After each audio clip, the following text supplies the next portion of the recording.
I wanted to show you something about running Vagrant with OpenNebula. Like we just heard, you can do testing and demos with Vagrant. And in some cases, it's interesting to offload the compute work to your actual cloud environment.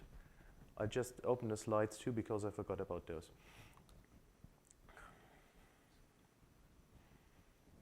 Okay, that actually works. That's nice. So what I do a lot is system administration, consulting, and so at times I have to run really a lot of stuff, and I work for multiple people, so you multiply that.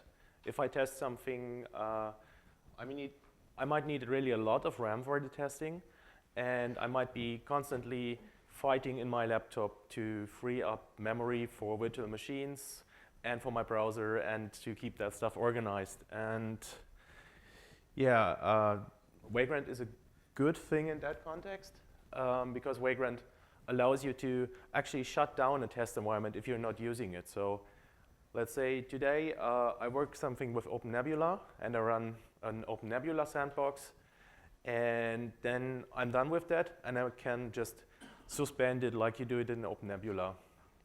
And then I can work on the next thing. The thing is also I have to run quite a few virtual machines for the things I do. For example, if you wouldn't try OpenNebula, but you would run OpenStack for testing or Giant SDC, you look at like each VM you're using to test is 16 gig or something, and you need a few of them to just start testing. So it doesn't really fit in the laptop anymore. Yeah, and the last demo I did at Frostcom, it was running with 70 VMs. And it wasn't about OpenNebula, it was just about management. The thing where I really started looking into using Vagrant with OpenNebula was when I was demoing a software and I had, I think, 11 VMs. One server, which was 1.5 gig, and 10 normal clients with 500 megabytes or something. And I had a little problem with that. Like when I went up there to do the demo, this. So I found VirtualBox, at least on OS X, gets unstable after some time.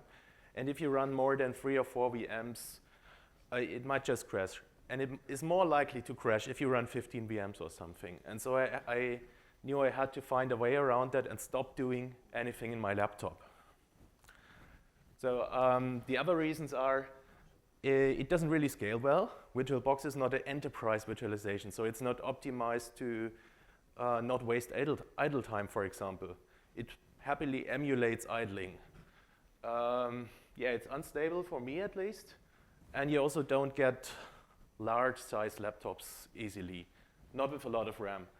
And then the final question is, why would I even do that? I mean, it's nice if I'm on an airplane and want to test something, but in any other case, I have servers, I have a cloud environment. So why would I run stuff on my laptop if I can have it elsewhere? And then I found Vagrant has a thing which is called providers. The base provider is VirtualBox, but there are others. And there is one for OpenNebula.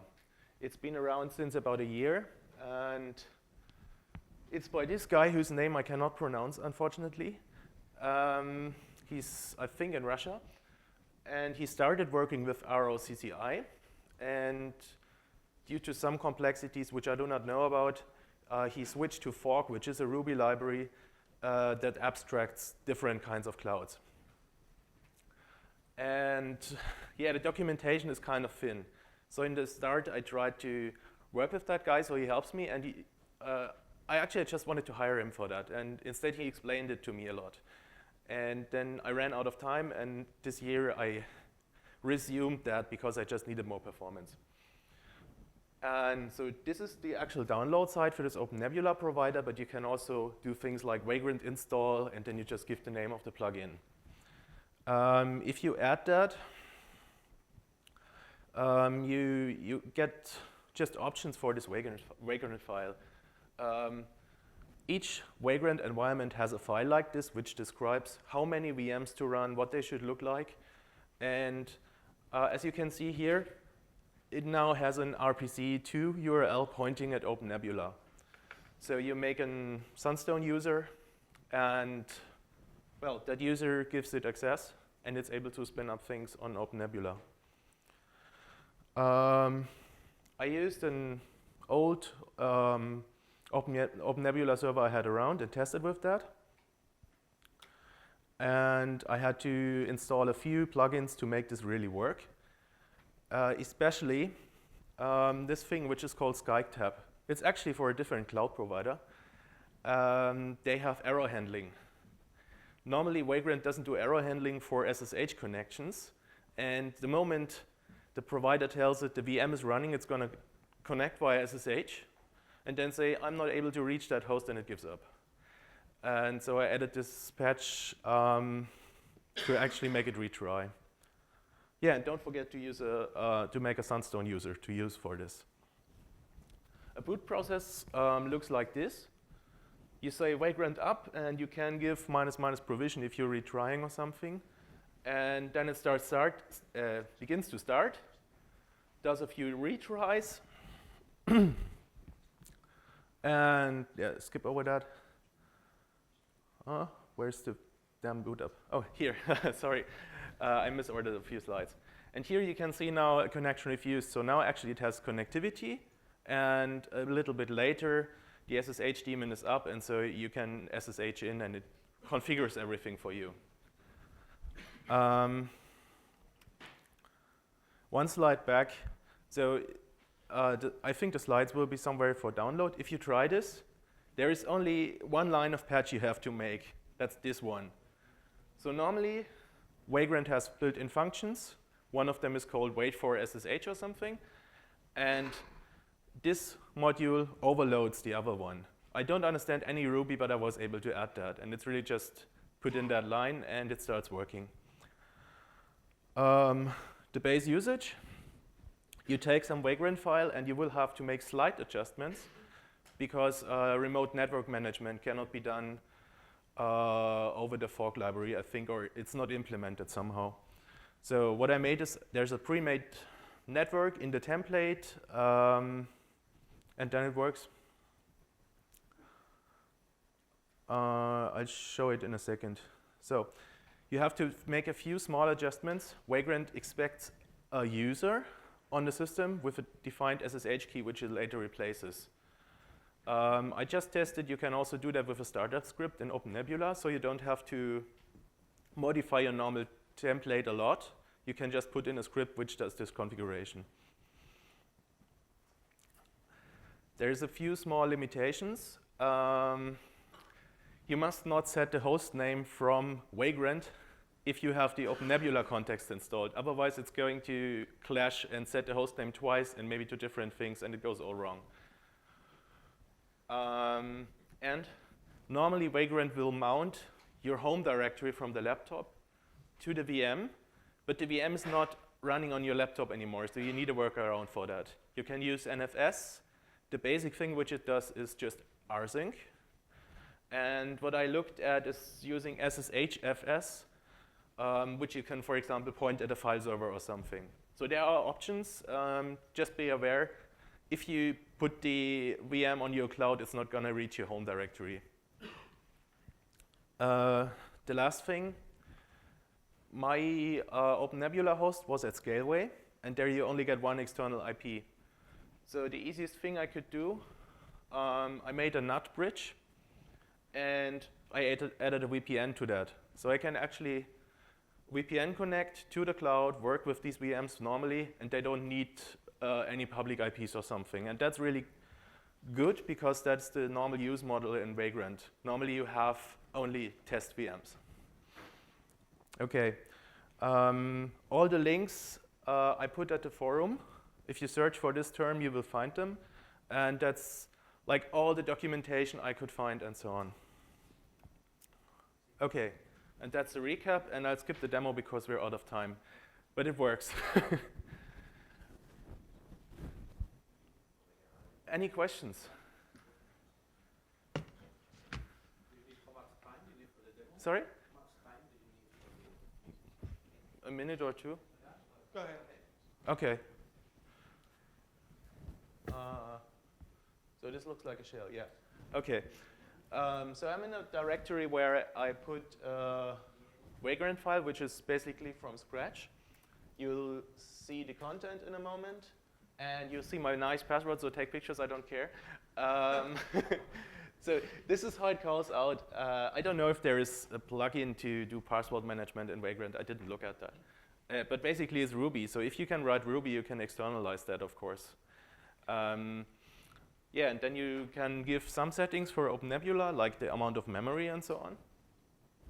And then you just say Vagrant up and press enter. This is now booting a Debian image. I was booting Ubuntu before, and it took a lot longer because Ubuntu 16 has this startup daemon, and it tries to do parallel startup, and it wants to do an apt-get update while it's still not having an IP address. But the Debian is quite fast, so it keeps retrying here until it has a working SSH connection. It says the network is unreachable, but that message actually is not true. So don't get too confused. If you're worried, you can check it in OpenNebula itself. And I think this is a freshly created VM. And it's still starting and doing some SSH stuff, so probably Vagrant has connected to it now and is doing some setup. And yeah, if you have a look here, it says machine is booted and ready. So it was able to connect via SSH, and it was able to replace the default SSH key they use with one that is freshly generated. And then it's synced like the base folder, and now I can connect to it. And this is going via the VPN connection, and the external connectivity of the VM is all nutted. So the only thing which it directly reaches is my VPN laptop. So I can have full access to that lab. I don't need port forwards or anything. And still, it's just a lab environment which is not externally routed or anything. So if I sudo, you see unable to resolve host. That's because the sudo, the etc host is not properly updated. So that's the tiny things you have to keep an eye out for, because there's many bugs in these default images with the etc hosts and so on. Yeah, and that's it. So now we just destroy it again. Oops, I'm still on the VM. It didn't want to destroy itself. And this is also going back to OpenNebula and deletes the normal way. The guy also had support for Vagrant Suspend, but that is more tricky, and I just skipped it. Yeah, thank you.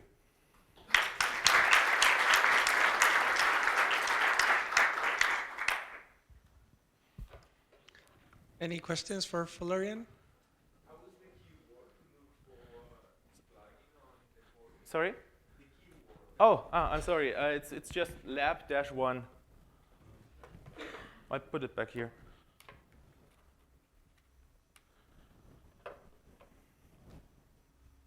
If we get the window back. So just a moment, it's right here.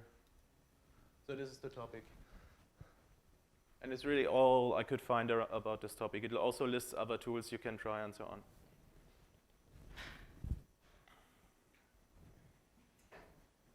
Any other questions? Then enjoy your lunch.